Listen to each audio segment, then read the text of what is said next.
Vamos começar lendo um outro livro da Bíblia, 1 Crônicas, capítulos 1 e 2. E sempre estamos exortando no início da leitura do livro que você esteja acompanhando essa tabela bíblica que fala quais capítulos você deve ler cada dia antes de assistir o vídeo ou o áudio. É muito importante que você leia primeiro e que depois você assista, porque aí nós estaremos caminhando juntos pela Bíblia e você está pensando sobre aquele assunto e ao mesmo tempo ouvindo comentários. E essa interação cria um ânimo para continuar esse hábito maravilhoso de ler a Bíblia toda em um ano. E a pergunta que nós fizemos no último vídeo foi por que se deve ler genealogias? E essa pergunta é extremamente prática porque esses primeiros capítulos de Crônicas são uma lista de nomes que, se você for ler em voz alta, se torna quase um trava-língua. E se você for ler com cuidadosamente, mesmo que não seja em voz alta, é bastante chato. Eu já falei várias vezes, mas continuo falando que se você está perseverando em ler a Bíblia toda em um ano, você vai ter muitas partes que você não vai entender, que você não vai achar muito interessante, que não vai achar que tem muita importância. Mas à medida que você pratica esse costume de ler a Bíblia toda todo ano, essas partes você vai notar que diminuem, e a parte que você achava chato já não acha muito chato mais. Esses primeiros capítulos de 1 Crônicas são quase os mais resistentes a esse processo. Eles continuam a ser um pouco chatos. Mas vamos lá, por que você deve ler genealogias? Primeiro, porque se você vai ler a Bíblia toda em um ano e você não lê a genealogia, você não pode dizer que leu a Bíblia toda, certo? Se você deixou fora alguns capítulos, você pode falar, eu li a Bíblia toda, menos 1 Crônicas 1 e 2 e 3 e 4, por aí, né? Então, para você ter o prazer de falar a verdade e não mentir, você tem que ler tudo, né? Mas não é só por esse motivo de ter essa satisfação de que está lendo a Bíblia toda, não. Todo nome que entra na Bíblia, ele tem propósito. Deus não deixou os nomes entrar na Bíblia de qualquer maneira. Se você fosse ver o alcance da Bíblia, em quantas línguas, em quantas edições, em quantas publicações, por quantos milênios que a Bíblia está sendo publicada, seria o preço de publicidade mais caro que poderia existir. Então, para alguém ter o nome na Bíblia, tem algum motivo e é uma honra muito grande. Às vezes também é uma reputação, se são os maus caráteres, às vezes é uma reputação que a pessoa desejaria não ter. Mas, de qualquer forma, estar na Bíblia é um privilégio, é uma seleção divina. Então tem motivo para estar, então a gente deve ler, mesmo sem saber o motivo.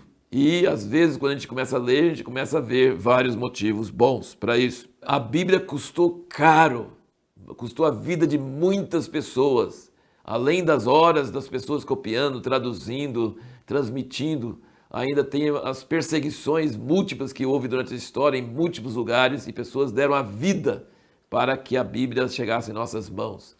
Então é um tesouro que a gente precisa valorizar e a gente ler a Bíblia toda, mesmo as partes mais chatas, mais entediantes, é um pequeno preço para a gente pagar para honrar todas essas pessoas que deram sua vida para isso. Mas vamos ver alguns outros detalhes interessantes aqui. No capítulo 2 de 1 Crônicas, eu já li a Bíblia quantas vezes e eu não tinha percebido muitas vezes que a gente tem todos os nomes dos irmãos de Davi. Lá em 1 Samuel não dá todos os nomes dos irmãos de Davi.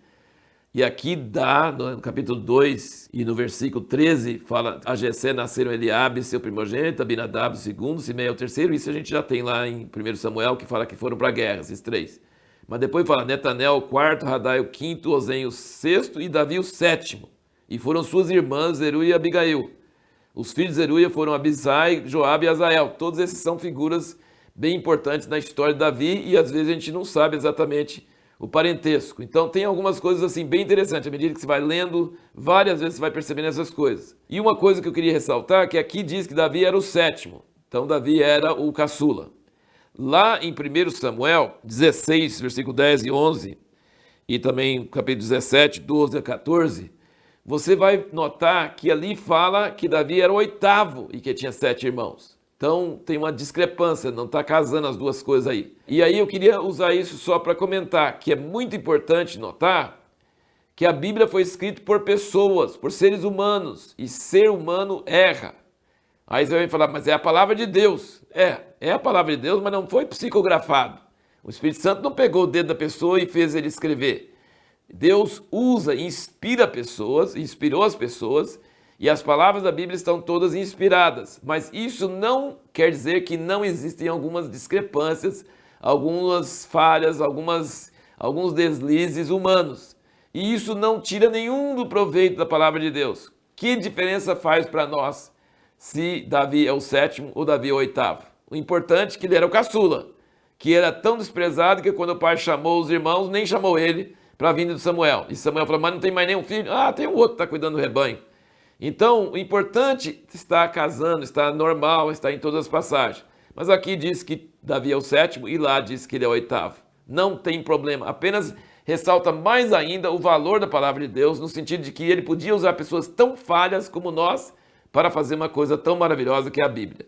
Então é importante entender que a Bíblia é inspirada pelo Espírito Santo, mas existem algumas pequenas discrepâncias que não afetam em nada a sua mensagem, a importância daquilo que ele quer dizer para nós. Uma coisa também interessante de se notar nessas genealogias aqui, que é uma coisa também que você poderia notar antes, mas aqui está tudo junto, então você percebe que os maiores inimigos do povo de Deus, do povo de Israel, dos filhos de Jacó, eram descendentes de Abraão. Você já pensou? Por exemplo, começando até antes, de onde descenderam os filisteus? Os filisteus e algumas daquelas tribos de cananeus, de Canaã e aquelas coisas todas. Do irmão de Sem, que era antecedente de Abraão, né? Que chamava Cão. Eram da mesma descendência de Noé, mas eram, né, a descendência de Abraão é de Sem, e a descendência de alguns inimigos graves de Israel, lá dos cananeus, os filisteus e aquele pessoal lá, era tudo descendente de Cão. Aí nós chegamos em Abraão, e de Abraão nós temos então Ismael, que é a origem dos árabes. Ismael é um dos piores inimigos de Israel. Depois nós temos Esaú, que era gêmeo de Jacó, filho de Isaac, também são inimigos de Israel. Nós temos também os filhos de Ló, que era sobrinho de Abraão, que é Amon e Moabe, também terríveis inimigos de Israel. E nós temos também os outros filhos de Abraão que nasceram de Quetura, sua concubina, depois que Sara morreu, que vem Midian. E aqui nós também vemos que Esaú, aqui no capítulo 1, versículo 36, vai ver que Amaleque também era filho de Esaú. Então você vê que os piores inimigos de Israel, quase todos eram parentes, eram descendentes ou de Abraão ou de Isaac, mas não da linhagem da promessa. Essa maldição acaba com Jacó, porque todos os filhos de Jacó são o povo de Israel. Não tem nenhum deles que é inimigo. Mas em Abraão tinha Ismael e Isaac. Ismael é inimigo. E depois tinha outros filhos de Quetura que também são inimigos. E depois nós temos Isaac com os filhos dele, gêmeos, Esaú e Jacó. E os filhos de Esaú são inimigos de Israel, os próprios edomitas, e também o descendente dele chamado Amaleque, que também era inimigo de Israel. Então é interessante notar esses detalhes. E a pergunta que nós vamos fazer para o próximo vídeo é: por que nós não devemos ser fatalistas? Tudo na vida é predeterminado pelo destino, entre aspas, né? A gente não crê em destino, a gente crê em Deus. Mas por que nós não devemos ser fatalistas? Isso nós vamos procurar responder no próximo vídeo.